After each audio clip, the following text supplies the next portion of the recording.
Welcome to the Predictable Revenue Podcast, where sales leaders teach you what's working for them so you can build it yourself.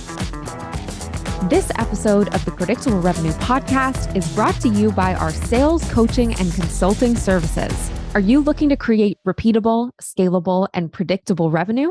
We've helped thousands of companies grow their business with tailored expert advice backed by testing to ensure they establish the best practices that will work for them. Head over to bit.ly/predictable coaching to learn more.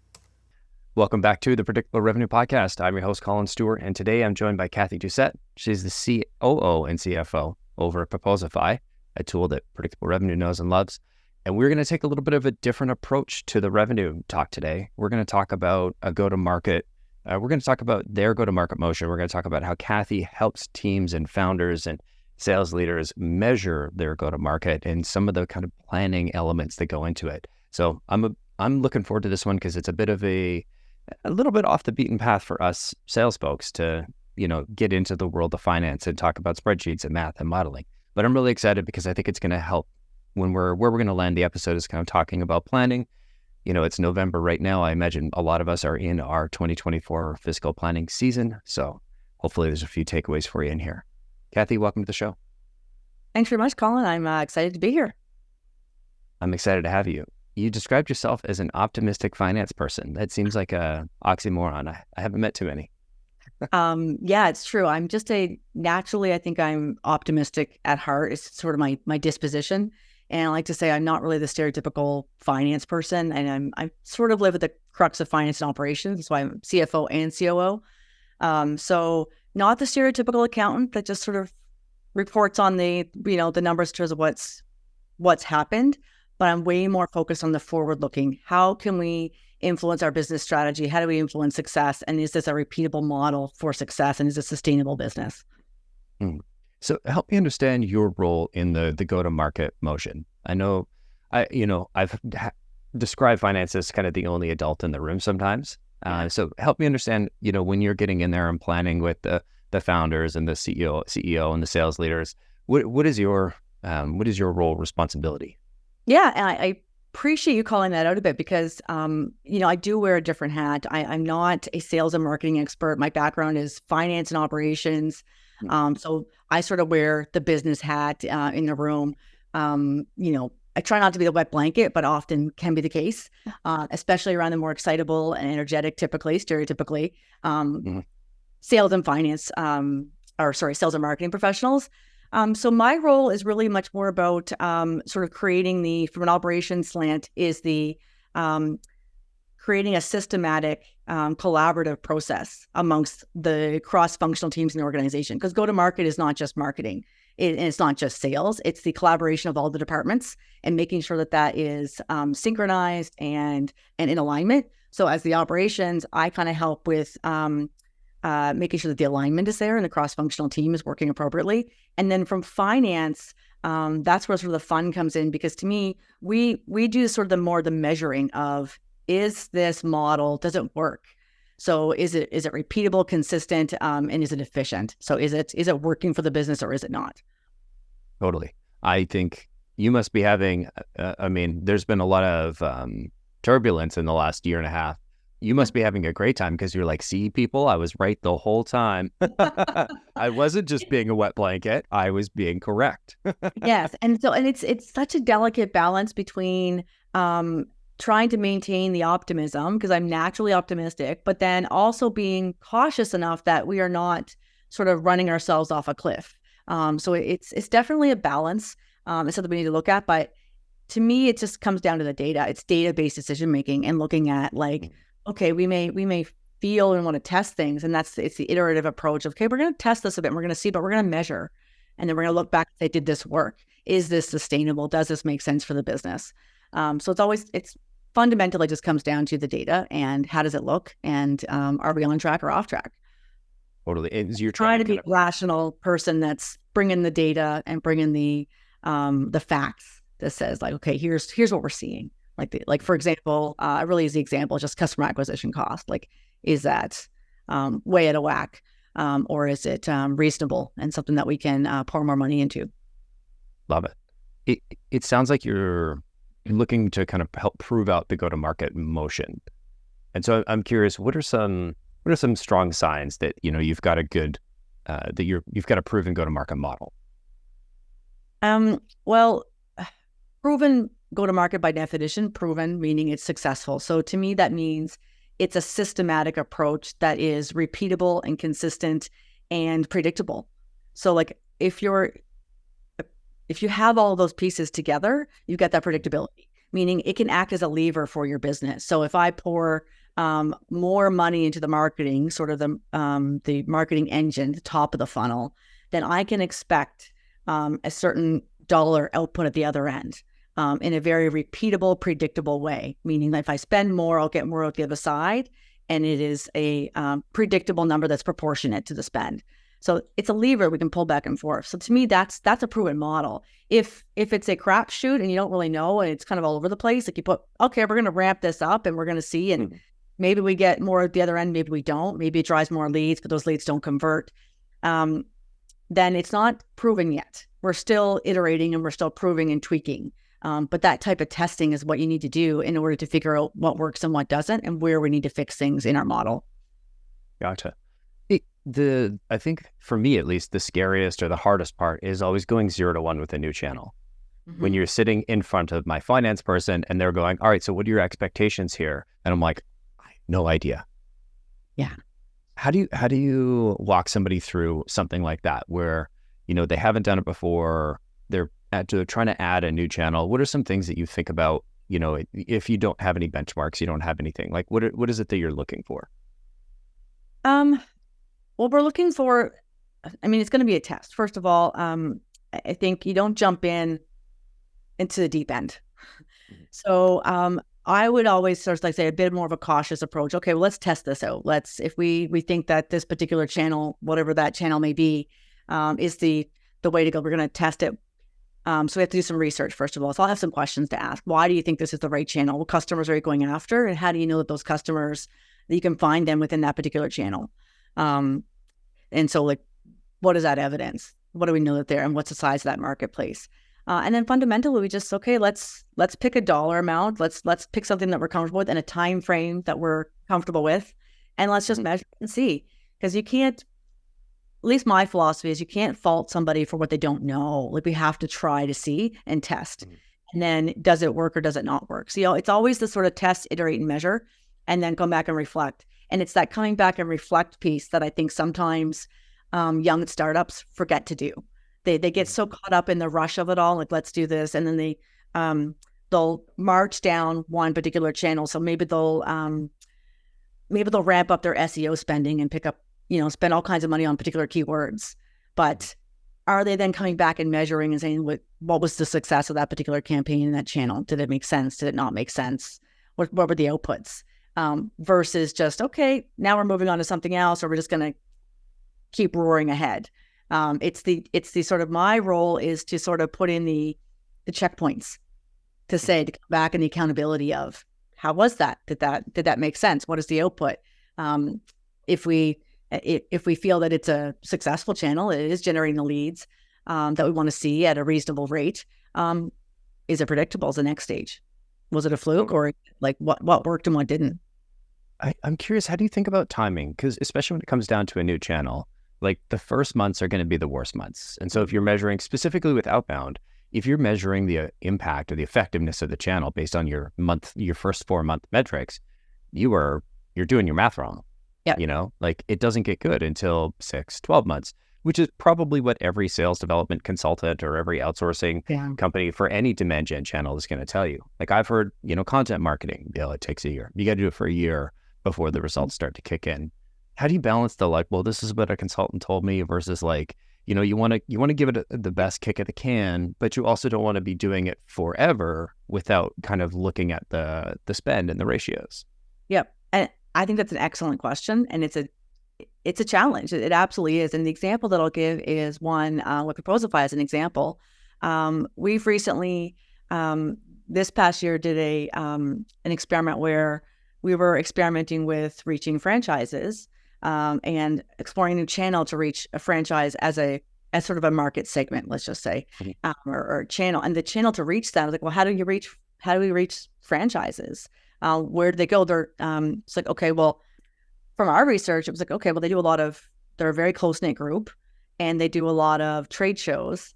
And so it's a lot of sort of boots on the ground, sending people to conferences and trade shows. That's not typically been our model. That's a very different approach. And, but the hypothesis is that this is a pocket that is underserved, and that we feel we have a good fit with our software. So let's give it a try. And so the discussion is around, this is a hypothesis. We don't know for sure, but here's the research that we've done.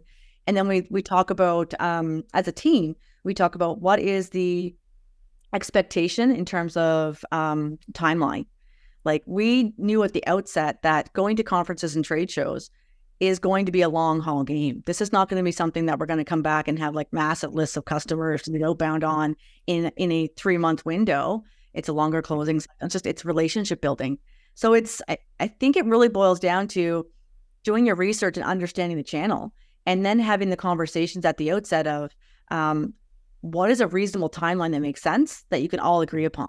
Because what you don't want is to have those, such as myself, sort of sitting in finance, having the expectation that this is going to give me a really good ROI within 3 months. But the sales team on the ground are saying, no, this was a longer, sales and marketing are saying, no, this is a longer term strategy where we're building relationships, and this is going to happen gradually over time with a sort of a land and expand approach. It's not going to be suddenly our pipeline fills up and we're going to have lots of deals coming out of this in the next 3 months. So I don't think that, it's not a black and white easy answer, but I do think what's important here is that the team is all aligned, and you're setting that hypothesis and research out at the beginning to say, here's what we believe to be true. And as you go through, and you do set a time frame, like we had established and talked about, we're going to try this for a year. We talked about that this is something that we know is not going to be immediate, but it's something that we want to invest in. I think I'm trying to remember. I think it was Refine Labs. I had a few people from a kind of demand gen marketing agency on a few years ago. Could have been last year. I'm so deep into episodes now that I can't remember precisely. I remember that episodes happened, and I have a general sense of like, was it, near the beginning, or was it near the end, or near the middle? Or not near the end. But anyway, yeah, I've just lost my like time index of like, I know the episode happened. Oh yeah. Anyway. After a while, you're not going to remember, was it? It's May 2020. You're like, yeah, no idea. No. Our memories just don't work that way, or at least mine doesn't. No, agreed. They brought up the idea of the first kind of, there's the testing phase, then there's I think, like, if it passes the testing phase, then it sort of then you're like working on scaling and optimizing. And then if you can get past that phase, then it's like, all right, scale this up and kind of double down until we see diminishing returns. Yeah. Is that kind of similar to how you think about things? Absolutely. Yeah. Nailed it. That's exactly kind of how we think of it. Because you never want to jump in sort of like all in. It's the testing phase first. Makes sense, right? You're going to go in, but you define the parameters of that test. So when we talk about, we use the term hypothesis a lot, because it's to remind ourselves that this is a test and to encourage that we want to test these things. But also with the hypothesis comes an outcome and comes a measurement. So we're evaluating whether or not that test works. Okay. And we're not just going to go ahead and scale something until we've seen, did the test phase work? Okay, great. Now we can push further into this because we think we're getting some results here. And then after that, we can optimize. Yeah, I love that. I would love to kind of double click on some of the math elements here. Because both times I took math 11, I did C-, C+. So help me understand, what kind of math, what numbers are you looking at that you're trying to get when you're, say, looking at a brand new channel? Well, I think whether it's a new channel or not, like the measurements, the things that we look at as far as the metrics, the KPIs are similar, like across the board, that we just sort of like, our customer acquisition cost is a big one. But I think at the outset, when you're evaluating whether or not for the channel, it's really the size of the market. Like we start with that. What's the customer base? Does that make sense? Is the opportunity, do we believe the opportunity is there? But that's hard to sort of put a metric on. But when you take it back and sort of internally in terms of our metrics, we're looking at What is the cost per lead? What's the customer acquisition cost from that particular channel? Is it more efficient than a different channel? Is it driving more leads? Is it driving better quality of leads? So these are the things that we tend to look at and focus on. And it doesn't really matter if it's a new channel or an existing channel, because we are going to be evaluating across the board these various channels to see which one is generating the most leads, but also the best quality leads, because you got to measure both. Right. So it's, if I compare it back, you start with the size of the market. Okay, we've got, 1,000 franchises or 10,000 franchises. Okay, how many reachable prospects through this specific channel? What is the cost per lead, cost per acquisition? And then what is the quality of those leads, customers coming through? And then what is the scalability of the channel? So do we have infinite scalability, or is it limited to we're going to go to these 7 conferences and that's it? Yeah. We try to identify what is the size of the opportunity here. Is it low hanging fruit and it's super exciting? There's lots of great opportunity and we feel like we could really scale into this quickly.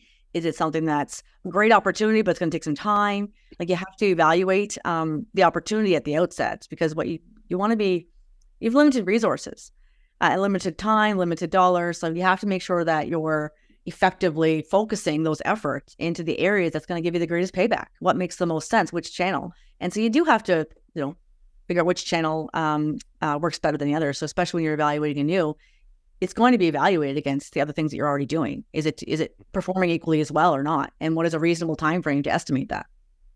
Yeah, just on average, and I don't want to pin you down here, but how much time would you give a new channel? Is it 4 months? Is it 6 months? Is it a year? Is it more about the amount, the spend? For us, I tend to focus, and maybe because I'm a finance person, so I just qualify this by saying I look at everything through sort of the finance lens. It's just part of who I am. But in my experience, the shorter time frames, 3 to 6 months, those early indicators tend to pan out. And so I find sometimes you can hold on to things in hopes because you really thought it might be true, and you're waiting. Oh no, we just need more data. But at the end of the day, there's always exceptions to this rule, but in my experience, it's been that those early indicators, generally the trends continue to pan out. So if you wait, and especially in startups and in the tech world, things change so quickly. You don't often have the luxury of giving something a year. You have to move quickly. Yeah, totally understand. It also, it's tricky because some channels SEO, or inbound content marketing, it's tricky to measure, right? It's not just a straight, single touch attribution. They're touching, I look at, you try and measure the impact of doing this podcast. It's impossible. I believe it drives a good amount of interest, and it, at the very least, it keeps the brand fresh, it keeps new and interesting content. But how do I put an ROI on something like a podcast, or how do I try and tie it to any metrics? Because it's impossible. I don't know if it's impossible, but it's very, very hard. Yeah, I wouldn't say it's impossible as somebody who appreciates a good model and modeling. However, for all intents and purposes, it's very, very close to impossible in the sense of really nailing it down, because it's all going to be based on a level of assumptions. You have to sort of make a lot of assumptions in that to determine, what is the ROI on that? The only, one way that I could suggest to test is if you shut it down, what's the impact? Right? Then, but that's a pretty significant way to test it, right? Okay. But all that really gives you is a directional indication. Right. Doesn't give you the measurement you're looking for. Totally. Yeah, I hear that. Well, it'd be hard, right? Because I guess to your point, it is possible, because we could go and ask everybody that's coming in, but we don't do that. It comes up naturally in conversations. I do want to bring us back to the point. I kind of took us on this weird podcast tangent. What we're building, what we're working towards is a full kind of go-to-market model. Model being a big old spreadsheet that has, the channels, the cost per lead, cost to acquire, quality, scalability, kind of all measured. Can you help me understand what this looks like? Yeah. And I think what I'll say is I think you can overcomplicate this easily, and it can be a bit overwhelming, because you can build out this massive model. But at its core, you're building a systematic, repeatable engine that's going to involve various functional departments. So you're going to have the sales team, you're going to have the marketing, CS and finance involved. And what you're wanting to do is sit back and you start with, I would say starting out, if a new CEO was coming to me to say, how am I going to build this go to market? What's your recommendation? I would sit down with them and with the leaders of each of their departments and say, okay, let's take a step back and let's look at, and then the model will flow out of it. The model is not the drive of it. So we're going to sit back and say, okay, what's your target market? Who is it you're trying to reach? So what's your customer? And where are they? And do you have the product market fit? What's the messaging? What's your product pricing? What's your sales messaging? Like all of that has to come together. And then from there, the model is going to flow. Then you're just going to measure, because the model is really just coming out of that. So the model is going to be, okay, we're going to spend this much dollars. We're going to put this much investment into this marketing engine with these various channels. Here's where the spend is going to go. So we'll just drop that in a spreadsheet. And then we're going to say, okay, we're going to make some assumptions based on how many leads that's going to drive. Okay, here are the leads now. Those leads are going to be naturally, we know how much we spent, we know how many leads we assume we're going to get out, or in the after, we'll measure, see how many leads we got. That's your cost per lead. And then you can evaluate across various standards in industry in terms of what's a fair cost per lead, but it varies greatly across industries. What's the cost per lead? And then like a marketing qualified lead. And then the sale, and then next step is sales needs to accept those leads into their pipeline or not, which that in my experience usually is the point of contention between sales and marketing. Sure you've come across that. But ultimately, just to continue the model at its sort of basic key components, it's the sales qualified opportunity. They're going to look at that and they're going to say, yeah, we accept that lead or we don't. They're going to have their own qualifying, and it goes into their pipeline process. And then at the end of the day, it's going to spit out either closed sale, closed one. I mean, that's a very simplified model. But my point is that what your spreadsheet looks like and the actual model itself can vary greatly. And I wouldn't want somebody to get sort of overwhelmed by that, because that's sort of almost the easy part. It's the answering the questions, the key components. That's really the important driver of that.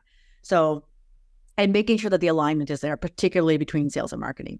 Like the message, do we have the right pricing strategy? Do we have the right product market fit? Are we talking to the right group of people? Are we using the right channels? All of those questions, like when I start to build the model, I don't even start in the spreadsheet until those things have been answered and the team has come together. I love that. I want to double click on the sales accepted lead kind of contentious issue, because this is where you can get into, like, marketing's goal is to generate leads, sales's goal is to close them, and everybody's concerned about their conversion rates. Yes, I think it's the and this is certainly not in all teams, but I do think this can drive a really bad behavior in sales, in between sales and marketing. And what I've seen is that sales is like, no, they're not going to close in the next 90 days. It's a bad lead. We don't want to touch them. And they're like allergic to anything that's not going to close in the next 90 days. I have a working theory that I think this is costing sales teams a whole bunch of money. Because every demand gen channel is going to produce a different type of customer. Inbound customers are motivated, but they're not necessarily qualified. Something where you're going out to them cold, like outbound, they're going to produce people that are more likely to be qualified, but they're not necessarily motivated. And so if you're treating those two the same and saying, oh, well, they're not qualified, they're not motivated, they're not ready, you're throwing these leads in the garbage. This is a huge waste of go-to-market dollars. And it's one of the reasons why I won't go into the whole 4 funnels argument right now, but I do think there's an opportunity to measure this a little bit different, which is nurture opportunities, right? How many nurture opportunities did we add into the funnel that are the right fit? We know the right person, they're just not ready yet. And I think that's a big piece that's missing from a lot of these models. Oh, you were speaking to my heart here. And this is something that, transparently, I believe we're experiencing here at Proposify. I think because we have a world-class close rate. It's close to 40%. It's insane. That's insane. It's so good. I mean, the product is good, but I'd also, anytime somebody says 40% close rate, I'd be like, yeah, but let me look at your lead qualification. Well, that's what I'm saying. But what you just described is something that I believe is happening. And that is we are probably, and I say probably because my sales leader is not here to defend himself, sort of over-indexing on who he brings in, what leads are become accepted. Right? Like, oh, they're not going to close in the next, 60 days or 90 days. So no, we're not going to have, that's not going to be an accepted lead. And your point of sort of the efficiency of spend, then what happens to those leads? So we're looking at, we are actually something that's on top of mind for us right now during budget season in terms of like revisiting our processes is, okay, well, does that close rate, we champion it, we celebrated a lot and, good on them. However, let's look at how we measure it and let's look at our process that's driving that. And is there leakage here in our pipeline that is actually sort of inflating that number a bit? And I would argue that yes, there is, or at least it's my suspicion based on exactly what you just described. And so to me, it's okay, how do we then build in a process where we are re-nurturing and retargeting those leads and getting those back? Because, maybe they're not going to close in the next 60 days. Maybe they close, 6 months from now. How do we not let those sort of drop off and go cold? And what's the process for that? I love it. Can I share an idea that I wasn't planning on bringing up today, but since we're going on this tangent, sure.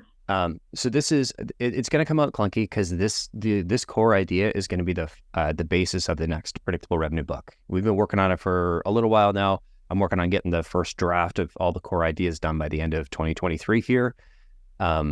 So basically what we've observed over the last 4 years is you can't just bolt on a customer acquisition channel. You can't just say, hey, let's add a bunch of outbound and then everything suddenly magically works. It's like if you've got a piece of crap 1983 Honda Civic hatchback and suddenly you strap, very specific example, and say you drop in, like a Porsche engine, you're still going to have problems. That car will go fast, but you'll die. Right? You also need brakes and steering, et cetera, et cetera. It's a chain link system. They all need to work together. And it's kind of the same idea. If you've got a go-to-market motion where you've never had a really strong prospecting funnel, then you ramp that up. It's going to create problems down the chain.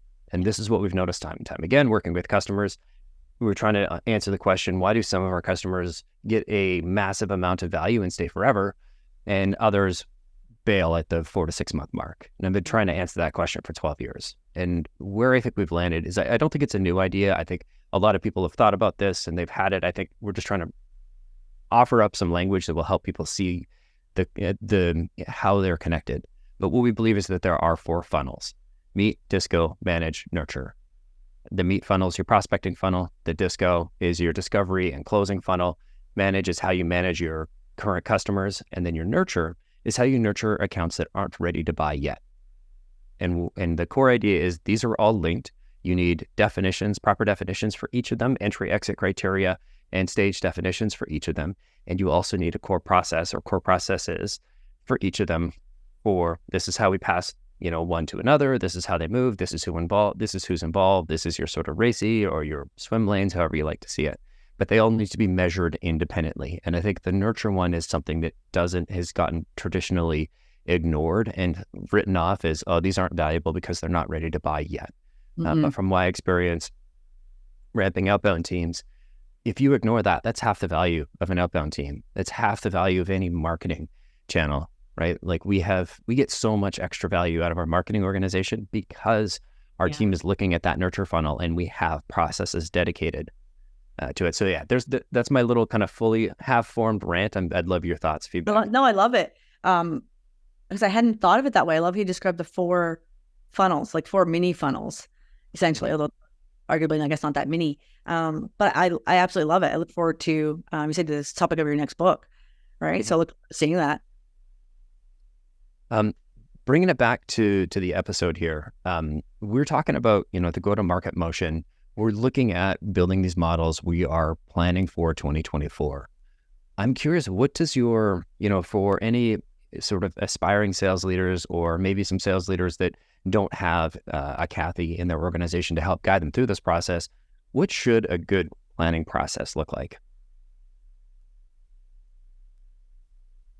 Let me sit and think about that for a moment. So, from a planning process for them to set their, are you coming at it from the angle of planning, sort of budgeting, forecasting for the new year? I just went through this process, in fact, and I Great just, timing.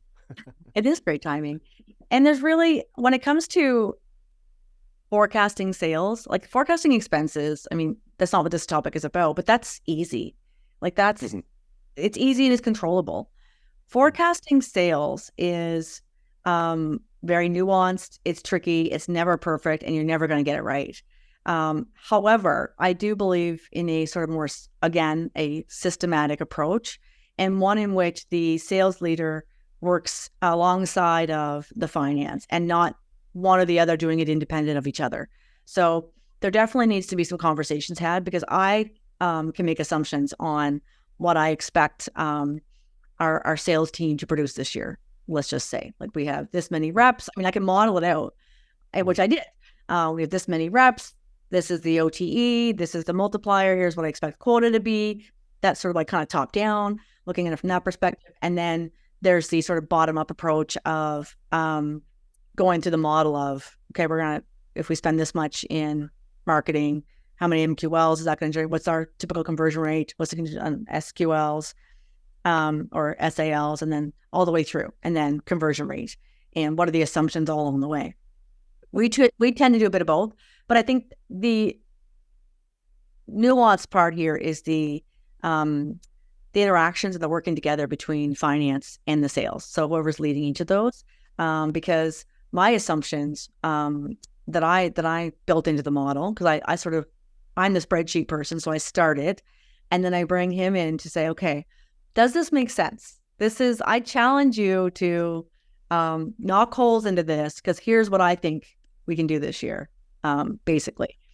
And then we do the back and forth, and we challenge each other but it's challenging the assumptions that drive these things, right? Because it's already a model, it's a systematic approach. So we're looking at it and we're saying, okay, like some of the assumptions, close rate, number of leads, pipeline required. Like, we look at all of that and say, okay, like, does each piece of this make sense? And there's also, on top of that, of course, we also look at churn. What's the churn assumption and stuff? But of course, my sales leader is not in charge of churn.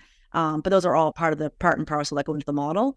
But it's that working together and nuanced efforts of, okay, let's challenge the actual assumptions that go into this. And we work together to then land at something that we're both comfortable with as far as a sales forecast for the new year. And this is literally what I'm living right now. The past couple of weeks is going through that process, and it's iterative and it goes back and forth. But at the end of the day, I want, my philosophy is generally, I'm optimistic, but I want something that's more realistic, because your expense budget tends to fall out of your revenue budget, right?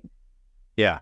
So if we're then layering in expenses and investments into the product, and investments into a sales team, or investments into systems and process, like, or R&D, or whatever it may be, that's all going to be dependent on, do we hit our top line number? So we need to have some level of confidence in hitting that.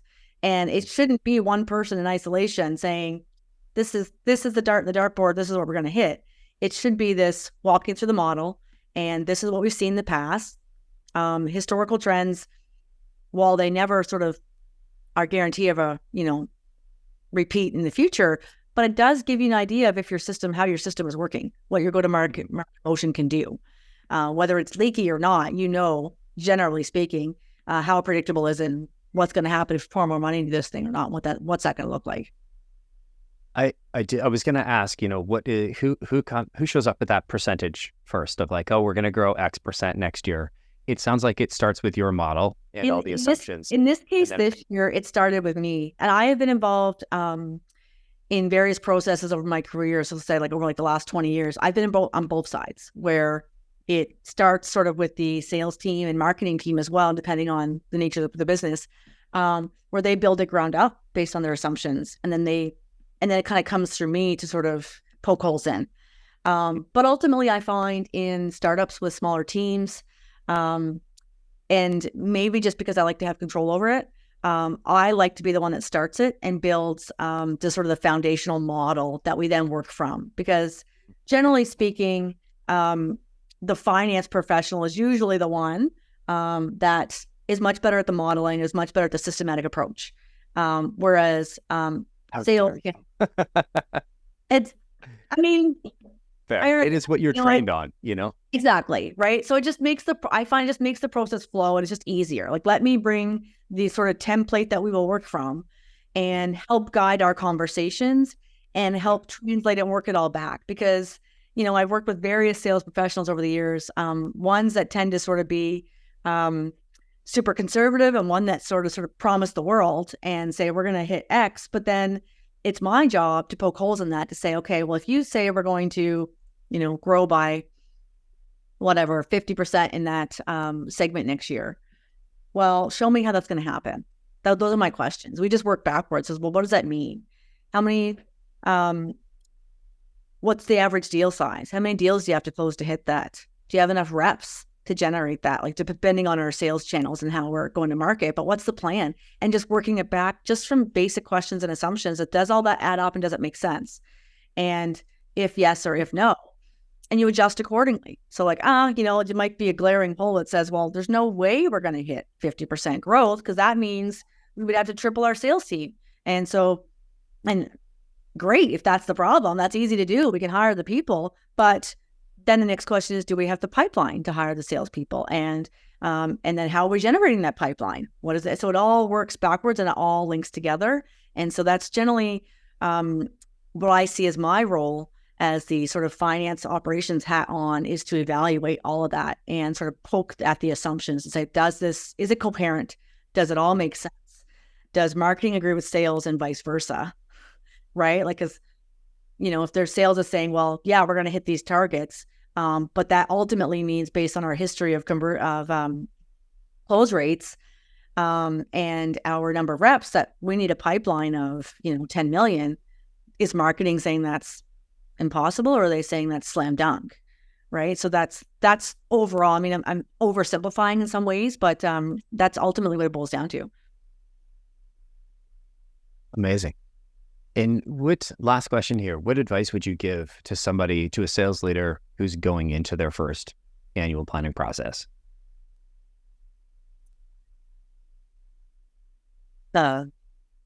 Become friends with your finance person.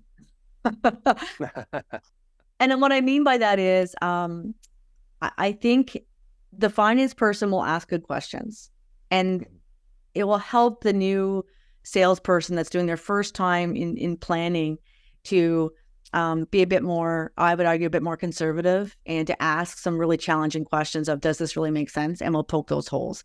That systematic way of thinking can really help. And I think will help sales professionals go further in their career as well.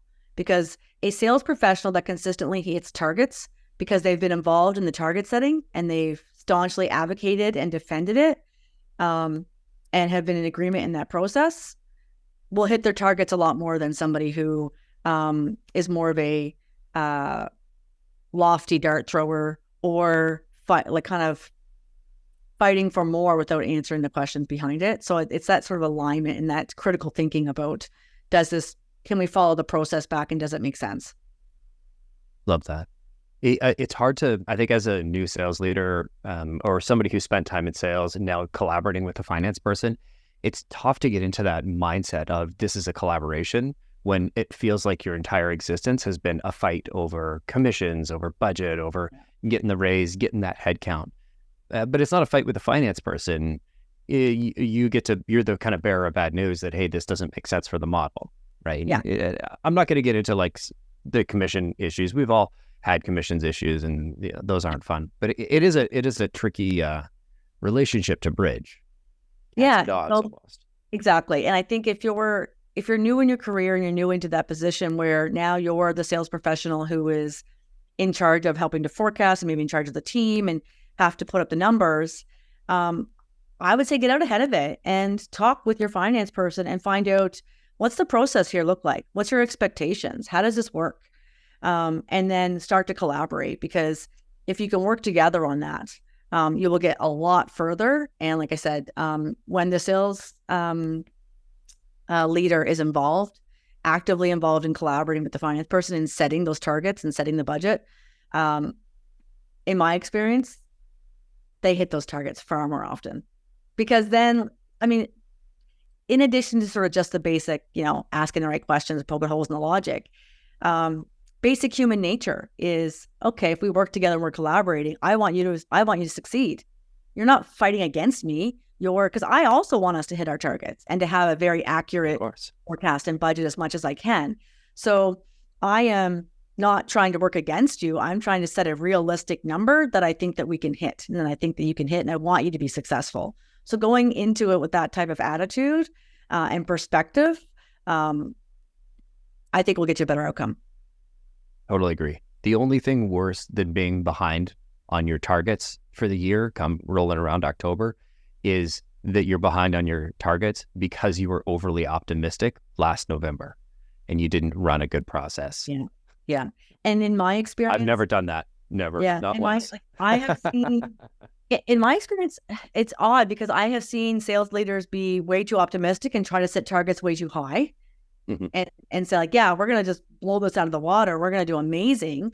And then I'm coming back and going like, there's no way in hell I'm putting this into our budget. Like, I don't believe this for a second. Like, that is a big disconnect. And that ground needs to be met. And then there's the flip side where I've been the one that says, we need stretch targets here. We need to hit higher numbers. And your targets that you're suggesting are way too low and you need to be pulled up. So it goes both ways. And I've seen it go both ways. So it kind of depends on, it can depend on the commission structure and how things are set up, the motivations. Are you motivated to have sort of super high targets to hit them? Or are you motivated by making sure your targets are low so that you can hit and show that you've hit your quota? Like, it depends on the structure and the nature of the motivations and how things are set up. Well, I think it's hard for salespeople to come into a leadership role and then fully appreciate that I'm going to give a revenue plan, and then finance and operations are going to go are going to decide how much we spend on everything based on this plan. That is something that I don't think I really truly appreciated until I had gone in and missed a budget a couple of times and had to make changes and lay people off because of my missed assumptions. It's one of the worst feelings. It is. And thank you so much for bringing that up. And I think because that is so fundamentally important for sales professionals to understand. And it is such a common error that I see, and not just with sales leaders, but, founders, CEOs, that they're all tend to be involved, especially at the early outset. But it is such a common issue that they are overly optimistic and set sales targets and expectations in the first few years of testing this, especially, that are just lofty and maybe a bit unrealistic and don't really come to fruition. And then they're ramping up a team in their startup that, if those numbers don't come through, you have to lay off these people. And we've all been there, and I've seen it happen. And it's super painful, and it's not an experience that I recommend to anyone. So knowing what the repercussions are of missing and what goes into these numbers and what decisions are made based on these numbers, I think that's a really important learning. I think if you really want to appreciate it, next time you're going through your planning, go and say, okay, Mr. or Mrs. Finance person, what happens if I miss my quota by 50%? What happens to the expenses? What's the impact on the bank account? What does that scenario look like if we're we're in June, July, and we're off by 50%? And just to see the impact and the repercussions of that, not to try and add to anybody's stress. I think it's like, the more empathy and understanding you can for the process, obviously the better the plan is going to go. Yeah, and that's how I try to operate as well. Like, in terms of, I do a lot of scenario planning, and it's more about, not about sort of planning for these various scenarios, but it's more about understanding sort of best case, worst case, most likely, and what the implications are and where our boundaries are. So, like, understanding that, okay, what if we were to hit, this is what happens if we hit target. What if, to your example, like, what do we define as like a worst case? Like, what if we only hit 20% or 30% or whatever that number may be? We'd look at those types of things and say, like, what's the impact of that? And what does that then mean for the business? And in some cases, it can mean layoffs. In some cases, it can mean, oh, we can't hire, we can't ramp the team like we thought we could. But it's important to have that understanding of, wow, there can be significant swings here if we don't hit our targets. And what does it mean if we don't? So it's a great question to ask. Right on. I really appreciate you coming on the show and sharing kind of a little bit about your process and help educate us salespeople on this is what goes into getting those quotas and to building those quotas. If there's AEs that are still listening, like good on you for keeping on this one. This is how your quotas got calculated. This is why there's discrepancies. This is why there's that back and forth. So I really appreciate you coming on. I wanted to open it up to you. Can you tell us from the finance person's perspective, tell us a little bit about Proposify? Yeah, sure. So Proposify, we are a 10 million plus ARR SaaS company. We've been around, we're doing well. So we're proposal software. We enable growing sales teams to gain control and consistency and visibility into their sales process. So sales proposal software for sales teams. Essentially, if you want to get into some of the details of it, but our proposal software allows you, so for those sales leaders, if you have any people outside of the sales team that's listening in terms of sales leaders, sales managers, and ops managers, it allows visibility into what your reps are doing. So if you have a growing team of reps, we like to say there's always some cowboys in the group. So it allows you to sort of lock down certain elements of your proposal templates and control what they can change and what they can't. So you can imagine the benefits of doing that. And it also will provide metrics so you can see what's happening with the proposals as they go out the door. We were using PandaDoc before, and I found it super clunky. I love that in Proposify. Not a paid ad; they didn't pay to come on here. I just genuinely like the software. But it went from this like huge clunky process to like sync to an op, pull in the relevant details, make sure I've got the right folks assigned, and then click send. And obviously, I write like I do my little personalization, to the prospect, but. Other than that, it was a few clicks and it can get a proposal link out the door very, very quickly. Mm-hmm. That you said you used to be with PandaDoc, but now you're with Proposify, right? Mm-hmm.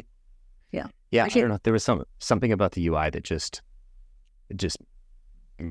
I can still feel the anger inside of like trying to click things around and it's not working. And we hear that a lot. We hear that a lot from our customers that when customers choose us over PandaDoc, not that I want to make this, to be about that, but usually it's for two reasons. Usually it's because our customer service is world class.